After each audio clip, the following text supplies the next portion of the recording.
নমস্কার বন্ধুরা, আজকের বেঙ্গলি স্বাস্থ্যকথায় একটু অন্য ধরনের ভিডিও দিতে চলেছি। যদি ভালো লেগে থাকে অবশ্যই আমাকে কমেন্ট করে কিন্তু জানাবেন। আজ 26শে আগস্ট, আর এই আজকের দিনে এমন একটি মহান অভিনেতার জীবনী নিয়ে কথা বলব। আজ সাম্যময় বন্দ্যোপাধ্যায় জন্মদিন। আপনি কি বুঝলেন না তো? আসলে সাম্যময় বন্দ্যোপাধ্যায় ওরফে ভানু বন্দ্যোপাধ্যায়ের জন্মদিন। সর্বকালের শ্রেষ্ঠ বাঙালি অভিনেতার মধ্যে অন্যতম অভিনেতা।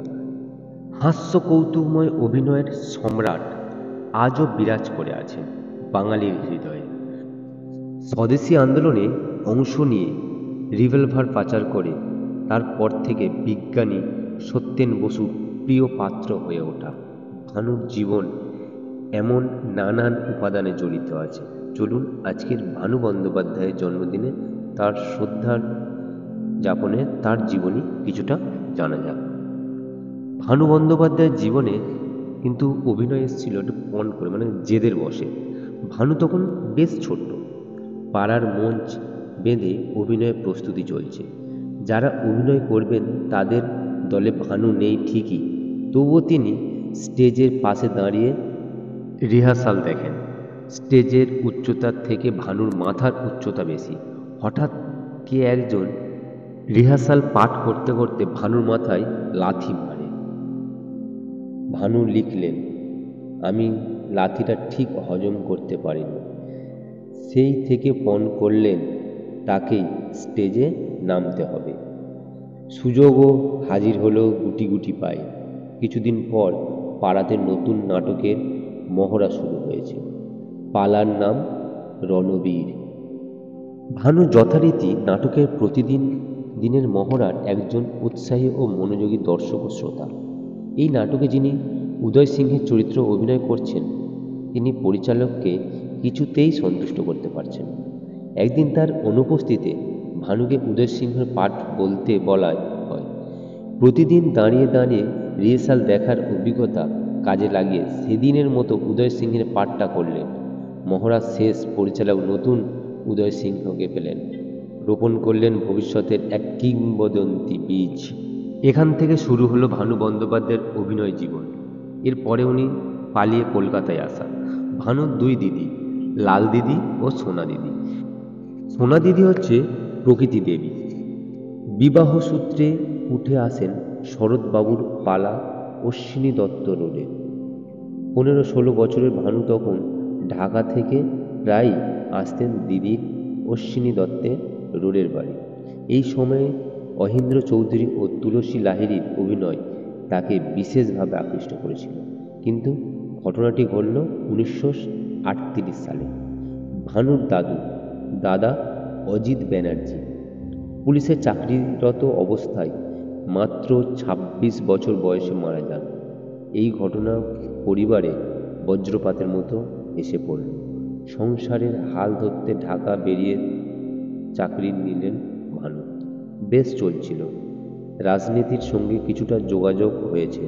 1940-এর শেষের দিক একজন ব্রিটিশ পুলিশের ইনফরমারকে মারের ঘটনায় জড়িয়ে ভানুর নামে ওয়ারেন্ট বেরিয়ে গেল। এর পর ধরা পড়লে বৃদ্ধা বাবা মার কি হবে? ভানু অথই জলে পড়লেন, মনস্থির করলেন ঢাকা থেকে গা ঢাকা দেবেন। বাল্যবন্ধু গোপাল মিঙ্গা ও তার পরিবার 14 তারিখে কলকাতায় আসছিল গাড়িতে করে। তাদের গাড়ির পিছনে সিটের পদানিতে যেন নিচের দিকটা শুয়ে কলকাতায় রওনা দিলেন ভানু। তখন তার 29 ইঞ্চি বুকের ছাতি এবং ভীষণই রোগা হওয়ায় বিশেষ অসুবিধা হয়নি। 15 ফেব্রুয়ারি 1941 কলকাতায় পৌঁছে চারু দিদির কাছে বাড়িতে উঠলেন। ভানুর কৈশোর। ভানু তখন ঢাকার জগন্নাথ কলেজ উচ্চ মাধ্যমিকের ছাত্র।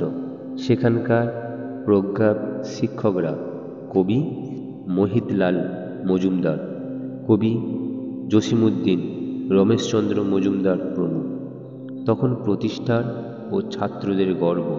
ছাত্র ভানু কলেজমুখ ও দৃশ্য কমই চোখে পড়ে। কলেজের খাতায় তার উপস্থিতি খুবই কম ছিল। তাই কবি জসিমউদ্দিন বললেন, তুমি যদি এরকম কলেজ কামাই করো তাহলে কিন্তু পরীক্ষায় বসতে দেব না। আমি জানি তুমি প্রক্সি দেওয়ার। শুনে ঢাকা বেরিওর তরুণ আবৃত্তিকারের জবাব, স্যার, তাহলে আমিও আপনার কবিতা কমু না। উত্তর শুনে মাস্টারমশাই হাসিতে সেদিন স্নেহের পরণ ছিল বইকি। এরপর ধীরে ধীরে ভানু বন্দ্যোপাধ্যায় বিপ্লবের ছোঁয়া পায়। বিক্রমপুরের কিশোরবেলার বিজ্ঞানী সত্যেন বসু, কবি জসিমউদ্দিন প্রিয়পাত্র জড়িয়ে পড়েছিল স্বদেশী আন্দোলনের সাথে। ভানুর প্রকৃতি মেজদিদি লীলা রায়ের স্বদেশী দল জয়শ্রী পার্টির সদস্য ছিলেন। ওখানেই ছোট্ট ভানুর দীনেশ গুপ্ত দার সঙ্গে চেনা জানা। দীনেশগুপ্ত ভানুকে ছোটোখাটো কাজ দিতেন, যেমন কোথায় কোন পুলিশ যাচ্ছে, ঢাকার সদরঘাটে কোন পুলিশ অফিসার এলো, এরপর ঢাকার টাঙ্গাই চড়ে কোথায় গেল, এইসব খবর ওকে দেয়া ইত্যাদি। এমনও হয়েছে হয়তো কোনো পুলিশ এসে ঘোড়ার গাড়ি চড়ে তার গন্তব্য জায়গায় যাবে, ভানুও গাড়োয়ালের পাশে বসত তাকে পৌঁছে দিয়ে। দীনেশকে এসে সেটা বলা তার কাজ। পুরস্কার হিসেবে মিলত লজেন্স, বিস্কুট আর দীনেশদার সঙ্গে সিনেমা যাওয়া। একবার এক সাহেব টাঙায় উঠল, তবুও টুক করে চেপে বসলেন। ভানুও চেপে বসলেন। চলতে চলতে ভানু সাহেবকে নাম জিজ্ঞাসা করলেন।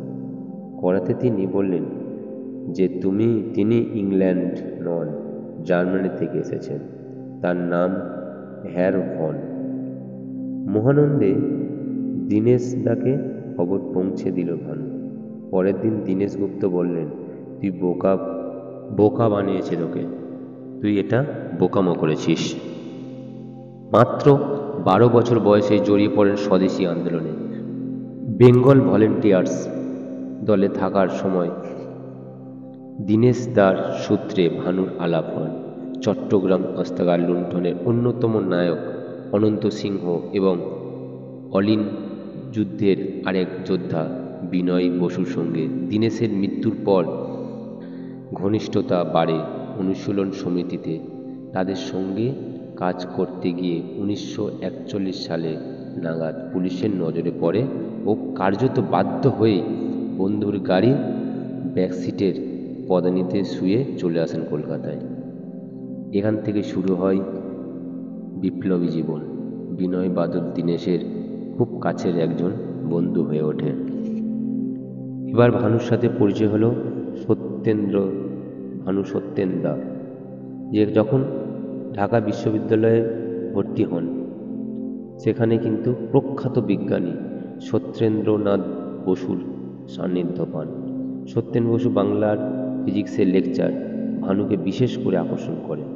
সেই যে জড়িয়ে ধরেন, ধীরে ধীরে সত্যেন বোস হয়ে ওঠেন সত্যেনদা। সেবার ভানুবাবু তার স্ত্রী নলিনী দেবী সত্যেন বোসের বাড়ি গেলেন। ঘরে ঢুকে দেখেন সত্যেন বোস তার নিমগ্ন চিত্তে বেহালা বাজাচ্ছেন। কিছুক্ষণ পরে সত্যেন বোস চোখ খুলে দেখেন ভানু ও নীলিমা। বাজনা থামিয়ে বললেন, তোরা কতক্ষণ এসেছিস?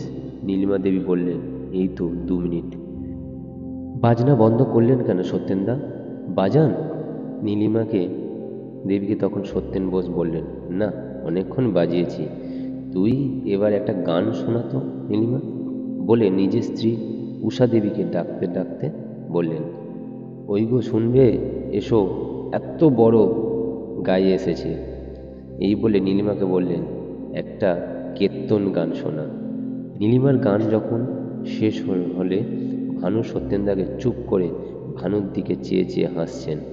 কি ঘটছে বুঝতে না পেরে ভানু বললেন, কি সত্যেনদা, কিছু বলবেন? সত্যেন বসু বললেন, না, ভাবছি। ভানু বললেন, কি ভাবছেন? সত্যেনবাবু বললেন, না, ভাবছি তুই নীলিমাকে বিয়ে করে তুই লাভবান হয়েছিস, না নীলিমা তোকে বিয়ে করে লাভবান হয়েছে? এরপর ভানু বন্দ্যোপাধ্যায়ের ইতিহাস বললে শেষ হবে না, কয়েক ঘন্টা চলে যাবে। তাই ভিডিওটি ছোট করে একটা ছোট্ট ঘটনা বলি। মাঠেও কিন্তু খেলার মাঠেও কিন্তু বন্দ্যোপাধ্যায়ের নাম কিন্তু ভীষণভাবে চর্চিত ছিল। একসময় ভানু বন্দ্যোপাধ্যায় খেলতে নেমেছে, একজন অবাঙালি একজন ভানু বন্দ্যোপাধ্যায়কে জিজ্ঞাসা করলেন, আপনার নাম क्या है? ভানু বন্দ্যোপাধ্যায় বললেন, ভানু ব্যানার্জি। তখন উনি বললেন, आपका इतना छोटा नाम है, मेरा नाम बहुत बड़ा है।